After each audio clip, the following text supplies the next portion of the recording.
میں غور کر رہا تھا حضرت موسیٰ علیہ السلام کے واقعے پہ. سورہ قصص میں اللہ رب العالمین نے ان کی لائف کا ایک بڑا اسپیشل فیز بتایا نبوت سے پہلے، کہ ان سے غصے میں اور غلطی میں ایک بندہ جو ہے وہ قتل ہو گیا.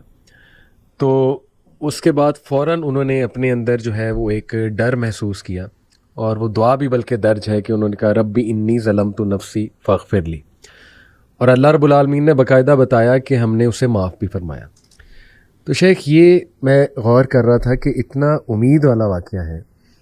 کبھی کبھی انسان سے کوئی اتنی بڑی غلطی ہو جاتی ہے، اور یہ اگر ہم اس پہ سوچیں تو یہ دنیاوی اینگل سے تو بہت بڑی ایک غلطی ہے.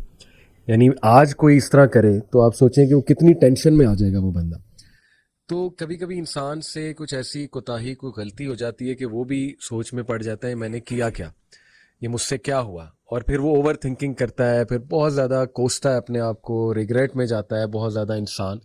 تو شیخ اس واقعے کو سامنے رکھتے ہوئے، ہیومن نفسیات کو سامنے رکھتے ہوئے کہ واقعی انسان سے گناہ ہو جاتے ہیں، غلطی میں، کوتاہی میں کچھ ایسا ہو جاتا ہے جو بہت کوئی بڑی چیز ہوتی ہے، پھر وہ اللہ سے معافی مانگتا ہے، اللہ معاف بھی کرتا ہے. تو یہیں سے میں سٹارٹ کرنے ہوں گا کہ موسیٰ علیہ السلام کے واقعے سے کیا کیا ہمیں سبق جو ہے نا وہ ملتے ہیں. بسم اللہ الرحمن الرحیم. دیکھیں، گناہ کرنا اور گناہ ہو جانا اس میں فرق ہے. صحیح. تو موسیٰ علیہ السلام نے گناہ کیا نہیں تھا، بالکل صحیح، بالکل صحیح. وہ ان سے ہو گیا تھا، ہو گیا.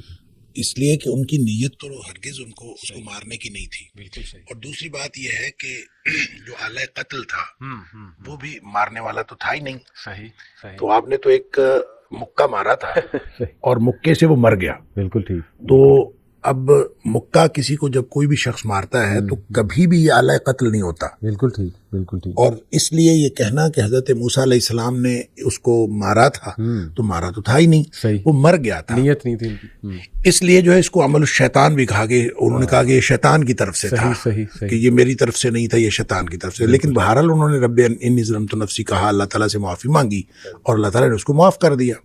اور پھر کام بھی یہ مدین میں کچھ عرصہ گزارنے کے بعد یہ واپس آئے ہیں، اور واپس آ کے فرعون کے دربار میں جب انہوں نے اپنی دعوت کا آغاز کیا ہے، جی. تو فرعون نے اس وقت جتنی باتوں کے بارے میں حضرت موسیٰ علیہ السلام کو احسان کے طور پر جتلایا ہے، اس میں ایک بات یہ بھی کہی صحیح کہ آپ نے تو قتل کر دیا تھا، اور ہم نے جو ہے وہ آپ نے قتل کیا. اور اس موقع پر بھی حضرت موسیٰ علیہ السلام نے کہا کہ میں نے قتل نہیں کیا تھا، شیطان کی ایک بات تھی. لہٰذا حضرت موسیٰ علیہ السلام کے اس واقعے کو اس بات کی بنیاد بنا لینا کہ کوئی شخص اس طرح کی غلطی کر کے بعد میں معافی مانگ لے، تو یہ غلطی کرنا نہیں تھا. بالکل صحیح. یہ ہوا ہے، اور وہ اس کے اندر نہ ارادہ قتل تھا، نہ آلہ قتل تھا، بالکل صحیح. اور نہ ہی اس طرح کی سچویشن میں کبھی کوئی قتل ہوتا ہے. اس لیے حضرت موسیٰ علیہ السلام کا کوئی عمل وہ تھا ہی نہیں، اور اس کو اللہ تعالیٰ نے معاف بھی کر دیا، اور انہوں نے معافی مانگ لی اور اللہ تعالیٰ نے معاف کر دیا. بالکل صحیح. الحمدللہ. تو یہ جو دعا ہے شیخ ربی انی ظلمت نفسی فاغفر لی، یہ دعا ویسے بھی مطلب بڑی خوبصورت دعا ہے، اور اس میں جو عاجزی نظر آتی ہے. حالانکہ یہ بات کلیئر ہے کہ موسیٰ علیہ السلام کی نیت نہیں تھی، اور ظاہر ہے کہ جیسے آپ نے کہا کہ وہ اعلی قتل بھی نہیں تھا، ظاہر ہے مکہ جو تھا. اس کے باوجود آپ دیکھیں وہ کتنی عاجزی سے اللہ رب العالمین سے توبہ استغفار کر رہے ہیں، بلکہ ڈر سے وہ بھاگ بھی جاتے ہیں اس جگہ سے، ایک فیوجیٹو بن جاتے ہیں. پھر وہ یہ دعا بھی آگے جا کے ان کی ملتی ہے ربی انی لما انزلت الی من خیر فقیر. تو یہ شیخ ایک عام بندے کو دیکھیں، چلیں ہم نے یہ تو سیکھ لیا اس واقعے سے کہ ان کی نیت نہیں تھی، اور ظاہر ہے یہی ہمارا عقیدہ ہے